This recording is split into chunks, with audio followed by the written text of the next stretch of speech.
बचपन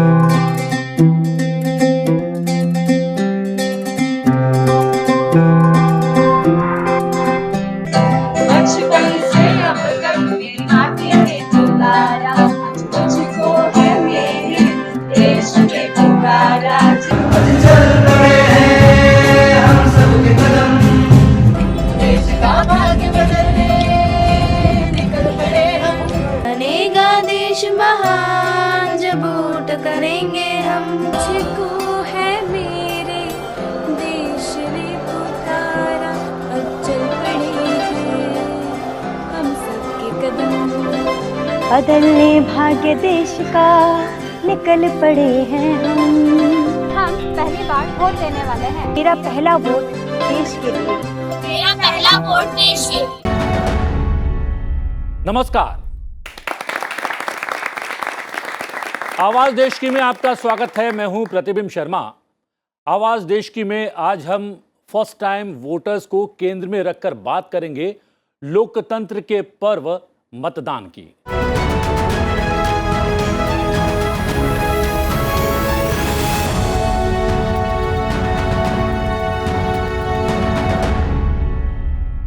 क्या आप जानते हैं, अपने पहले आम चुनाव जो कि 1951-52 में हुए थे, मतदाताओं का आकार 17.32 करोड़ था, जो अब बढ़कर 96 करोड़ हो गया है। 18 से 19 और 20 से 29 आयु वर्ग के 2 करोड़ युवा मतदाता सूची में जुड़ गए हैं। मतदाता सूची में 2.63 करोड़ से अधिक नए मतदाताओं को शामिल किया गया है। नए मतदाताओं में से लगभग 1.41 करोड़ महिला मतदाता हैं। महिला मतदाता नए नामांकित पुरुष मतदाताओं से 15% अधिक हैं। भारत निर्वाचन आयोग ने 25 जनवरी 2024 को 14वां राष्ट्रीय मतदाता दिवस मनवाया। निर्वाचन आयोग ने लोगों और एक टैगलाइन चुनाव का पर्व देश का गर्व लॉन्च किया। निर्वाचन आयोग ने क्रिकेट लीजेंड सचिन तेंदुलकर और फिल्म अभिनेता राजकुमार राव को इलेक्शन कमीशन ऑफ इंडिया का राष्ट्रीय आइकॉन नियुक्त किया। 27 फरवरी को शिक्षा मंत्रालय और सूचना एवं प्रसारण मंत्रालय ने देश के लिए मेरा पहला वोट अभियान शुरू किया। आईएनबी और शिक्षा मंत्रालय ने एक जिंगल लॉन्च किया, बनेगा देश महान जब वोट करेंगे हम। मेरा पहला वोट देश के लिए। प्रधानमंत्री नरेंद्र मोदी ने इस अभियान को केंद्र में रखकर पहली बार के मतदाताओं से अपने मताधिकार का प्रयोग करने का आग्रह किया। प्रधानमंत्री ने पहली बार मतदान करने वालों से कहा कि 18वीं लोकसभा युवाओं की आकांक्षाओं का प्रतीक होने वाली है। जी हां, पूरे विषय को जानने समझने की कोशिश करेंगे दो विशेषज्ञ मेहमानों से। एक विशेषज्ञ मेहमान डॉक्टर संजीव तिवारी, प्रोफेसर राजनीतिक विज्ञान, दिल्ली विश्वविद्यालय, हमारे साथ स्टूडियो में मौजूद हैं। ओपी रावत जी, पूर्व मुख्य चुनाव आयुक्त भारत, वो वर्चुअली हमारे साथ जुड़े हुए हैं। रावत जी का भी बहुत बहुत स्वागत है। और स्वागत है जनता जनार्दन का भी।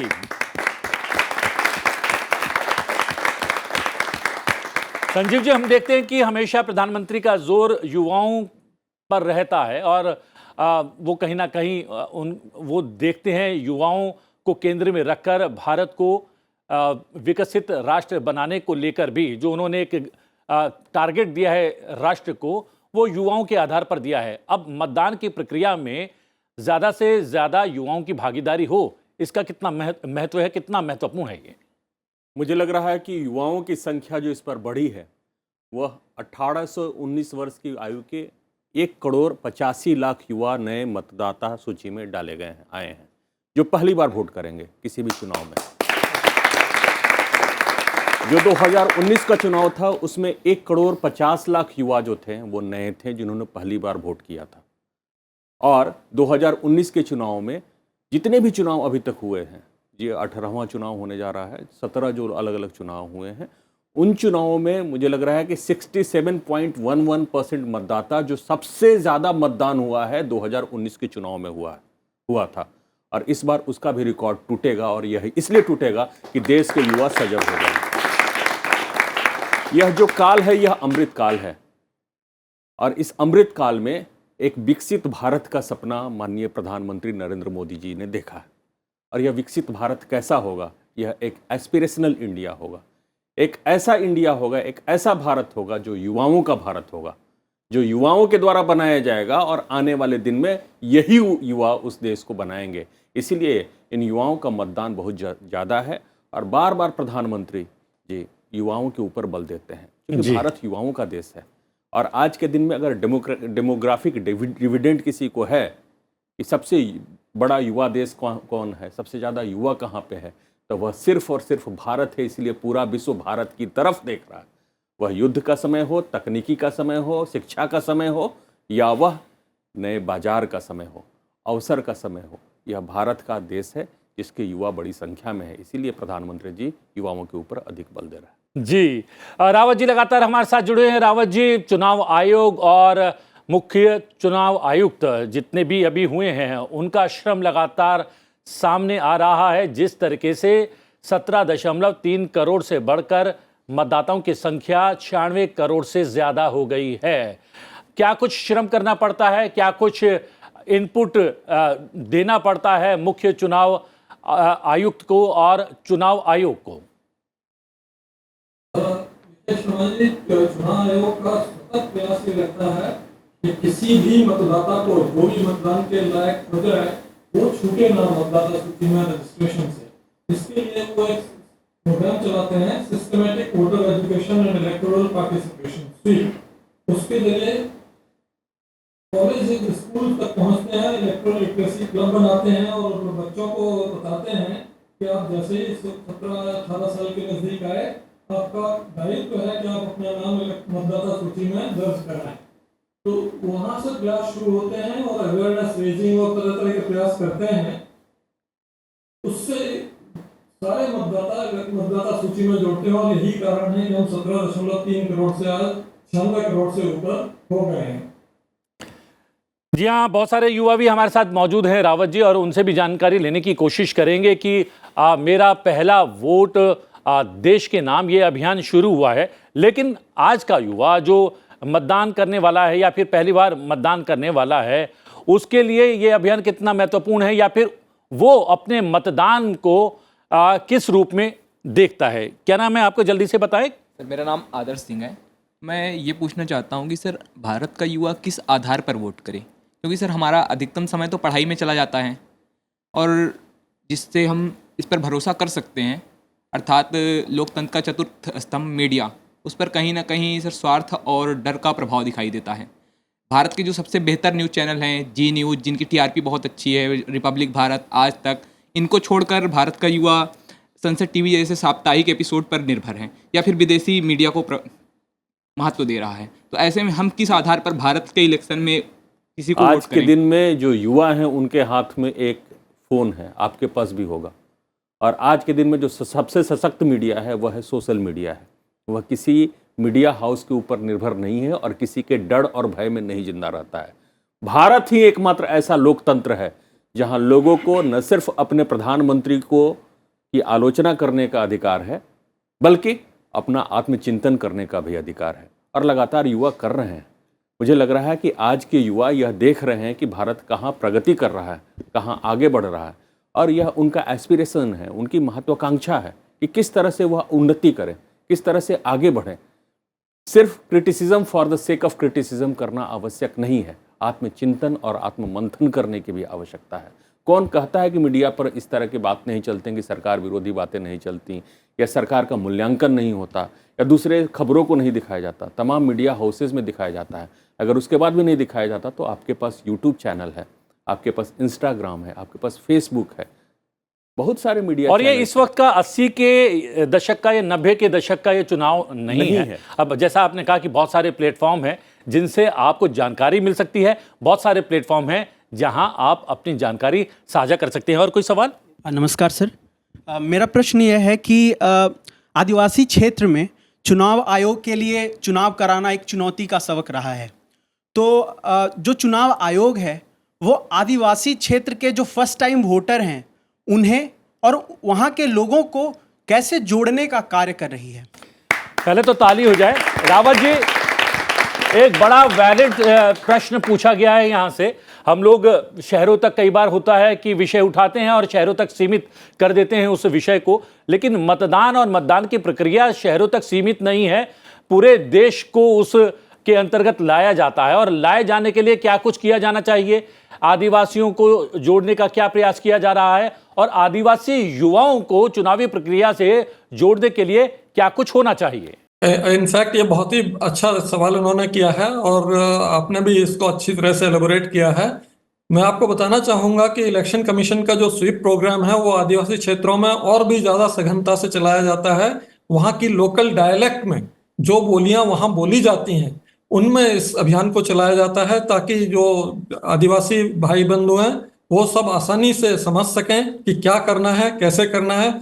और जो भी हमारे बच्चे 17-18 साल के हो रहे हैं उनको छात्रावास में, उनको स्कूलों में, सब जगह फॉर्म 6 जिससे उनका नाम दर्ज हो मतदाता सूची में वो वितरित किया जाता है, उनको भरने में सहायता दी जाती है और बूथ लेवल ऑफिसर्स भी अपने एरिया के स्कूलों में जा जाकर भ्रमण करके उन्हें व्यक्तिगत रूप से जानकारी देते हैं। इसके बाद भी अगर उन्हें छूट जाए या कोई कारण से उस समय स्कूल में ना हो तो वो बूथ लेवल ऑफिसर का नंबर और उनका नाम कि उनके क्षेत्र का कौन बूथ लेवल ऑफिसर है वो सीईओ की वेबसाइट से ले सकते हैं और उनसे संपर्क करके अपनी पूरी कार्रवाई संपन्न करा सकते हैं। इसलिए इलेक्शन कमीशन काफी सजग है और इस दिशा में बहुत अच्छे प्रयास कर रही है। संजीव जी, आप भी कुछ ऐड ऑन करना चाहेंगे? तो ये कहूँगा कि चुनाव आयोग लगातार इस दिशा में काम कर रहा है और रावत जी ने सही कहा, चूंकि वो चुनाव आयोग के मुख्य चुनाव आयुक्त रहे, कि जिस प्रकार का सघन अभियान चुनाव आयोग ने किया है और नए साधनों का वो भी उपयोग किया है, जैसे इलेक्ट्रॉनिक्स मीडिया का भी उपयोग किया है, रोज अखबारों में भी एडवर्टीजमेंट आता है, लोकल डायलेक्ट्स में भी वो बात करते हैं, यहाँ तक कि स्कूल, कॉलेज, नुक्कड़ और छोटे छोटे पंचायतों में भी जाकर अपनी बातों को चुनाव आयोग रखने का प्रयास करता है, जिससे न सिर्फ अवेयरनेस आए, जागरूकता आए स्थानीय मतदाताओं में, बल्कि स्थानीय मतदाता निडर होकर अपने वोट का प्रयोग कर सकें। आपने देखा होगा कि पिछले कई वर्षों में और पिछले कई चुनावों में जो लगातार जिस प्रकार की हिंसा थी, उस हिंसा में एक तरह से गिरावट आई है। आप बूथ कैप्चरिंग की घटनाएं पहले सुना करते थे, अब यह रेयर ऑफ द रेयरेस्ट है। यह चुनाव आयोग और सरकार के द्वारा किया गया एक सार्थक प्रयास है। एस्पिरेशनल इंडिया के लिए वोट करना है, डेवलप इंडिया के लिए वोट करना है, एक ऐसे भारत का निर्माण करना है जो भारत इस 25 वर्षों में एक विकसित देश हो, एक जगत गुरु बने, और यह तभी संभव है जब आज के युवा जागृत होंगे। इसी दिशा में आप प्रयास कर रहे हैं और यह संसद टीवी भी प्रयास कर रहा है। युवाओं से भी पूछ लेते हैं। मेरा वोट देश के नाम, मेरा पहला वोट देश के नाम, ये अभियान तो चल रहा है, लेकिन उनके मन में क्या आ रहा है जब मतदान के लिए वो जाएंगे या फिर वो मतदान प्रक्रिया का एक हिस्सा बन रहे हैं वोटर के तौर पर या पहली बार वोटर के तौर पर, उनके मन में क्या आती है, क्यों और किस आधार पर वोट करने वाले हैं, उनका वोट किस लिए? नमस्कार सर, मेरा नाम विकास है। सर, जैसे कि अभी आपने कहा कि इन चैनलों के अलावा हमारे पास सोशल मीडिया है, लेकिन सोशल मीडिया पर इंस्टाग्राम या यूट्यूब या ट्विटर, उन पर नेताओं की छवि धूमिल करने का आरोप लगता है और करते हैं। जैसे अभी हम इंटरव्यू दे रहे हैं, इसका एक शॉर्ट्स निकाला और वायरल कर दिया, चाहे वो प्रधानमंत्री मोदी हों या विपक्ष में बैठे राहुल गांधी जी या अन्य प्रतिनिधि हों, सबकी छवि धूमिल करने की कोशिश की जाती है। तो और जो हमारी जो युवा पीढ़ी है वो अधिकतर सोशल मीडिया पर निर्भर है, इसके अलावा अपना अध्ययन में बिजी है। तो कैसे सही चीज़ों को निकालें और अपने सही स्तर बनाएं वोट करने के लिए? उसको चेक करें, उन तथ्यों का पता करें। वेबसाइट्स भी हैं उसके लिए पता करने के लिए कि आखिर में यह है तो क्या है, पूरा कोटेशन क्या है, ठीक है, पूरा भाषण क्या है, उसको भी सुनने का प्रयास करें। और मुझे लग रहा है इसके लिए सबसे महत्वपूर्ण है जो सरकारी तंत्र हैं उसके ऊपर निर्भर करें, जैसे संसद टीवी के ऊपर निर्भर करें, दूरदर्शन के ऊपर निर्भर करें। यहाँ तो आप किसी प्रकार का कोई लांछन नहीं लगा सकते। इसके अतिरिक्त बहुत सारे वेबसाइट्स हैं जिसके ऊपर आप देख सकते हैं, आपके पास पूरा का पूरा खजाना है। लेकिन साथ साथ ये भी देखने की आवश्यकता है, कुछ कुछ ऐसे मीडिया हाउसेज हैं, सोशल मीडिया चैनल्स हैं और सोशल प्लेटफॉर्म हैं जो देश की छवि भी धूमिल करने का प्रयास करते हैं और इस दिशा में प्रयास करते हैं कि किस प्रकार से एक प्रकार का अभियान चलाया जाए जिससे देश को नीचा दिखाया जा सके और वह सबसे टॉप ट्रेंडिंग हो जो भारत के विरोध में हो। ये भी ध्यान रखने की ज़रूरत है और यहाँ भी युवाओं का योगदान होना चाहिए और युवाओं की सजगता होनी चाहिए, युवा जागरूक होने चाहिए कि आखिर में है क्या। तो पठन पाठन के अलावा अखबारों को भी पढ़ना चाहिए और अखबारों के माध्यम से भी ये पता करना चाहिए। अलग अलग सरकार के स्कीम्स हैं उनको भी ध्यान देना चाहिए और इलेक्शन कमीशन के वेबसाइट को भी देखना चाहिए। इलेक्शन कमीशन भी दिशा में लगातार प्रयास कर रहा है। जी, मैं बार बार पूछ रहा हूँ, ये अभियान तो चलाया जा रहा है, मेरा वोट देश के नाम। देश का ऐसा कौन सा वो एक तत्व है जिसको मजबूत करना चाहते हैं अपने मतदान के जरिए, अपने वोटिंग राइट्स के जरिए? नमस्कार आप सभी को, मैं अभिषेक सुमन श्री वेंकटेश्वरा कॉलेज से। इलेक्शन कमीशन, मेरा आप दोनों पैनलिस्ट से ये प्रश्न है। इलेक्शन कमीशन ने हर कॉलेज में कुछ विद्यार्थियों को नियुक्त किया है जो वोटर रजिस्ट्रेशन का काम कर रहे हैं। मुझे भी ये अवसर मिला। मैं देख रहा हूँ कि युवा में बहुत ज़्यादा उत्साह है और बहुत ज़्यादा जो युवा 18+ हो चुके हैं वो अपना रजिस्ट्रेशन करवा रहे हैं। लेकिन हम जो आने वाले 5 साल में जब चुनाव करें वो हमारे लिए काफ़ी महत्वपूर्ण हो जाते हैं, क्योंकि हमारा 75वां गणतंत्र दिवस भी उन्हीं 5 वर्षों में बनेगा और आने वाले जिस अमृत काल और विकसित भारत की हम बात करते हैं वो भी इसकी नींव रखने में एक महत्वपूर्ण भूमिका निभाएंगे। हम युवा हैं, हमें हर जगह से जानकारियाँ मिलती रहती हैं। आप हमारे शिक्षक हैं और हमारे एक आत्मनिर्भर संस्था के जो प्रमुख हैं वो भी हमसे जुड़े हुए हैं। तो आप हमें और जो समस्त युवाओं को जो टेलीविज़न देख रहे हैं उन्हें बताएं कि हम किन आधारों पर हमारे आने वाले चुनावों में वोट करें। मेरा आपसे यही प्रश्न है। धन्यवाद। मुझे लगा कि शायद आज का युवा बहुत जागरूक होगा, उसको मालूम होगा कि मुझे क्या चाहिए, देश के लिए मुझे क्या करना है और देश से मुझे क्या चाहिए। ये 2 बिंदु हैं जिस पर हमारी चर्चा जो है कहीं ना कहीं केंद्रित होनी चाहिए और युवाओं का इनपुट या फिर उनके सुझाव, उनके प्रश्न उसी पर आधारित होने चाहिए। क्या मानते हैं इस पर? देखिए, अब हम वो पुरानी बातें हैं जो रोटी कपड़ा मकान, वहां से आगे निकल चुके हैं। जो हमारी गरीबी थी उससे हम दूर जा चुके हैं और पिछले 9 वर्षों में भारत एक ऐसा देश है जिसमें 25 करोड़ लोग गरीबी रेखा से ऊपर उठे हैं। यह पहली बार देश में हुआ है कि 10 वर्षों में 25 करोड़ लोग किसी देश के गरीबी रेखा से ऊपर उठते हैं। यह नया भारत है। जो हम देखते हैं कि गरीबी रेखा से नीचे कितने लोग हैं, उनको ऊपर उठाना यह पहली प्राथमिकता है देश के प्रधानमंत्री की या देश की सरकार की। और यह वही समय है जब युवाओं को वोट करना है कि जो अगली सरकार आएगी वह नीतियां बनाएंगी। और नीतियां कौन बनाएगा? उसी आधार पर बनाएगा जिस आधार पर युवा वोट देंगे। किस प्रकार की नीतियां बननी चाहिए? देश की अखंडता और एकता सबसे महत्वपूर्ण है, इस आधार पर नीतियां बननी चाहिए। दूसरी नीतियां बननी चाहिए कि गरीबी रेखा के नीचे जो हमारे अपने समाज के लोग हैं उनको कैसे ऊपर उठाया जाए। तीसरी बननी चाहिए कि भारत कैसे विकसित राष्ट्र बने। चौथी बननी चाहिए कि भारत के लोगों को शिक्षा कैसे मिले, सुगम, सुलभ और सबसे अच्छी शिक्षा कैसे प्राप्त हो, गुणवत्ता युक्त शिक्षा कैसे प्राप्त हो। स्वास्थ्य के क्षेत्र में देखना चाहिए कि स्वास्थ्य में किस तरह से बदलाव हो। और आगे जो देखना चाहिए कि भारत एक मजबूत भारत तभी बन सकता है जब भारत का प्रत्येक युवा नौकरी मांगे नहीं, नौकरी देने की स्थिति में रहे। यही भारत है। रावत जी, अभी तक की जो आप लोगों की जो चुनौती थी वो थी विकासशील भारत को आगे बढ़ाते हुए चुनावी प्रक्रिया को सफलतापूर्वक जो है कहीं ना कहीं वो लोगों के सामने रखने की और उसे चलाने की। अब एक नई अंगड़ाई ली है देश ने और विकसित राष्ट्र का एक सपना या संकल्प संजोया है। तो क्या उसके आधार पर या उसको केंद्र में रखकर अब ये चुनौती थोड़ी सी बढ़ गई है चुनाव आयोग की, चुनाव आयुक्तों की? देखिए, चुनौती तो हमेशा बढ़ती रहेगी और चुनाव आयोग, चुनाव आयुक्तों को लगातार अपने प्रयासों में सघनता, सुदृढ़ता और एक्सपेंशन ये लाना होगा ताकि वो हर व्यक्ति तक पहुंच सकें और अपनी बात रख सकें।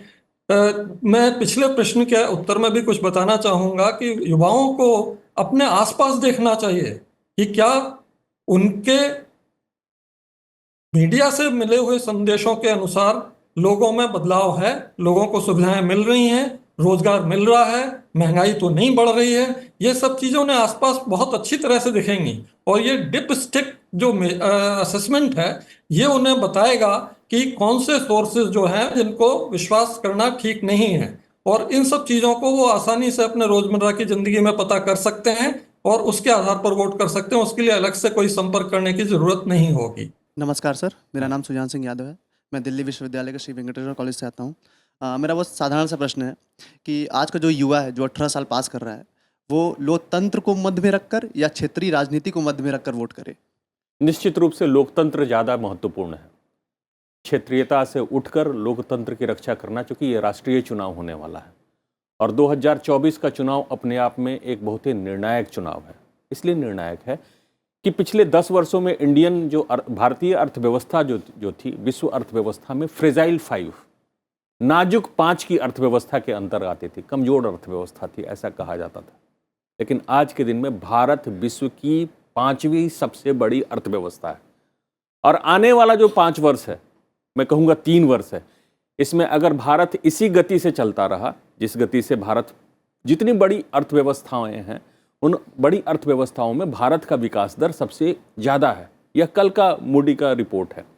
और मैं आपको बताता हूं कि अगर यही स्थिति चलती रही तो आने वाले 3 वर्षों में भारत विश्व की 3री सबसे बड़ी अर्थव्यवस्था होगी। और यह गति तभी संभव है, यह गति तभी संभव है जब आज के युवा हुए विकास को ध्यान में रखकर वोट देंगे और आसपास देखेंगे। एक और मैं बताना चाहता हूं, कुछ वर्ष पहले तक भारत न्यूज़ में रहता था। किस लिए? कि दिल्ली के सरोजनी नगर में बम फटा तो दूसरे महीने लाजपत नगर में बम फटा, तीसरे नगर हैदराबाद में, चौथे महीने में जाकर वाराणसी के मंदिर में बम फटा, 5वें महीने में कहीं और बम फटा। अर्थात बम के धमाकों की खबर भारत के अखबारों में लगातार और न्यूज़ मीडिया में रहती थी और हम यही देखते थे कि कितनी लाशें आइडेंटिफाई हो गई हैं। मुझे नहीं लग रहा है कि 9 वर्षों में आप लोग बड़े हुए हैं। 1-2 छोटी मोटी घटनाओं को छोड़कर और एक पुलवामा की घटना को छोड़कर आपको स्मृति में कोई भी ऐसी बड़ी आतंकी घटना याद होगी। यह सरकार की सशक्तता है और मजबूती है, इसको भी ध्यान में रखने की ज़रूरत है। आज जब भारत वोट करने जा रहा है कि हम सुरक्षित भारत चाहते हैं, तभी विकसित भारत संभव हो सकता है। इधर कोई सवाल? जी, आपके पास माइक है। नमस्कार सर मैं अखिल जायसवाल हंसराज कॉलेज का छात्र हूँ। निश्चित रूप से सर पिछले कई वर्षों में जो मतदाताओं की सहभागिता रही है उसमें बढ़ोतरी हुई है, लेकिन अभी भी कुछ तबके ऐसे बचे हैं, या हम उदाहरण स्वरूप अपने घर की माताएं बहनों को ले सकते हैं, उतनी उनकी सहभागिता खुलकर आगे नहीं आ पा रही है। तो लोकसभा चुनाव 2024 में चुनाव आयोग द्वारा ऐसे कौन कौन से मुख्य कदम उठाए गए हैं कि जो मतदाताओं की सहभागिता है उसमें और ज़्यादा संवर्धन किया जा सके? जी, रावत जी हमारे साथ लगातार जुड़े हुए हैं। वैसे एक आंकड़ा हमने दिया है, जो नए मतदाता जुड़े हैं उसमें 15% ज़्यादा जो है मतदाता बनी है महिलाएं। लेकिन ये जो बच्चे का सवाल है कितना वैलिड है, कितना महत्वपूर्ण है? एक्चुअली ये सवाल जो है बहुत पहले होना चाहिए था, क्योंकि अब तो महिलाओं की भागीदारी मतदाता रजिस्ट्रेशन में और मतदान में पुरुषों से कहीं बहुत आगे हो गई है।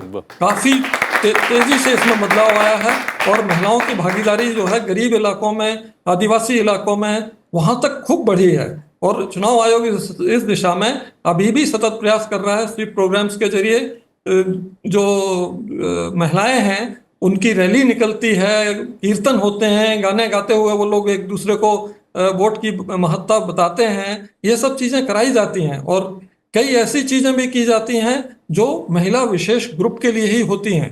तो इसलिए इलेक्शन कमीशन का इस पर फोकस बहुत अच्छा है और महिलाओं की भागीदारी अपने चुनाव में सतत बढ़ रही है। जी, क्या माना जाए रावत जी कि ये चुनाव आयोग का श्रम है या फिर महिलाओं की जागरूकता बढ़ गई है देश में, जो उनका जो है प्रतिनिधित्व लगातार बढ़ता जा रहा है और जो है मतदाताओं की संख्या में महिलाओं की संख्या ज्यादा बढ़ रही है?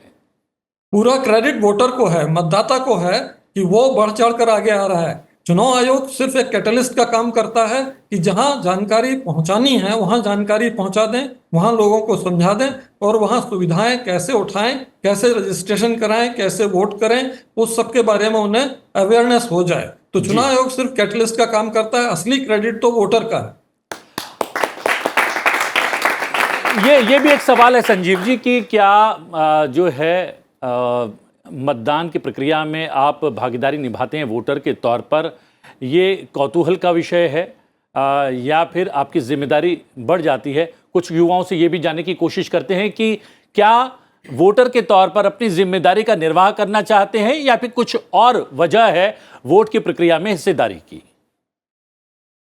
नमस्कार सर, मेरा नाम ऋषि यादव है, मैं श्री वेंकटेश्वरा कॉलेज से हूँ। मेरा आपसे प्रश्न ये है कि हम पहली बार मतदान करते समय किस बात को ज़्यादा महत्वता दें, या हमारे लिए 2 विषय होते हैं कि एक जो उस कॉन्स्टिट्यूंसी से जो इंडिविजुअल कैंडिडेट कंटेस्ट कर रहा है, दूसरा उस कैंडिडेट की जो पॉलिटिकल पार्टी का प्रतिनिधित्व कर रहा है, तो हम किसको ज़्यादा महत्वपूर्ण मानें, किसको ज़्यादा महत्वता दें?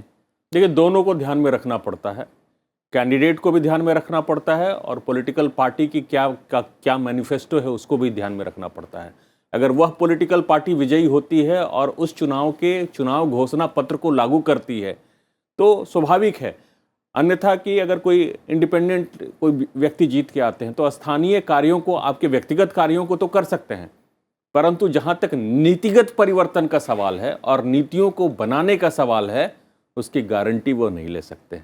गारंटी वही ले सकता है जो किसी राजनीतिक दल से, बड़े राजनीतिक दल से अच्छे चुनावी घोषणा पत्र के साथ और अपनी बातों को रखता है। तो उसमें आप हमेशा, जो मतदाता है वो हमेशा एक तुलनात्मक अध्ययन करता है, दोनों चीज़ों को दो अलग अलग बटखड़े पे रखता है, तराजू के दो अलग अलग बटखड़े पे रखता है और देखता है कि भैया किसका वेट ज़्यादा है और उस आधार पे वोट करता है। जी, समय समाप्त हो रहा है, इसलिए मैं 2-3 जो है युवाओं से ये जानना चाहूँगा कि वो अपना वोट किस वजह से देंगे, किस आधार पर देंगे। जल्दी जल्दी 2-3 लोग। मैं वोट, भारत आज सशक्त हो रहा है, समृद्ध हो रहा है, और मैं इस बात से दूंगा कि अगर भारत सशक्त हो रहा है, मैं उसी पार्टी का समर्थन करता हूं जो भारत को मजबूत बनाए, जो भारत को लोकतंत्र बनाए। और दूसरा, नमस्कार, मेरा वोट जाएगा विकसित भारत को, अमृत भारत को, देश की सुरक्षा को, देश की तीसरी बनती अर्थव्यवस्था को और युवाओं के बढ़ते कदमों को। आखिरी आवाज कोई समाहित करना चाहता है? नमस्कार, मेरा भी वोट उन्हीं को जाएगा जो लोकतंत्र को एक अच्छे रास्ते पे ले जाएं, लोकतंत्र की जो भविष्य हम देख रहे हैं उसे मेंटेन रखें और हमारा इंडिया जो डेमोक्रेटिक में नंबर 1 आता है, हम हाईएस्ट डेमोक्रेटिक हैं, उसे मेंटेन करें, हम उसे वोट देंगे। चलिए, आवाज देश की में आज के लिए इतना ही। संजीव जी, आपका बहुत बहुत धन्यवाद। ओपी रावत जी, आप वर्चुअली हमारे साथ जुड़े और जनता जनार्दन, युवाओं की आवाज बनकर यहाँ पर हमारे साथ मौजूद रहिए। आपका बहुत बहुत धन्यवाद। आवाज देश की में आज के लिए इतना ही। आपसे फिर भेंट होगी एक नए विषय के साथ। फिलहाल मुझे आज्ञा दीजिए, लेकिन देखते रहिए संसद टीवी। नमस्कार।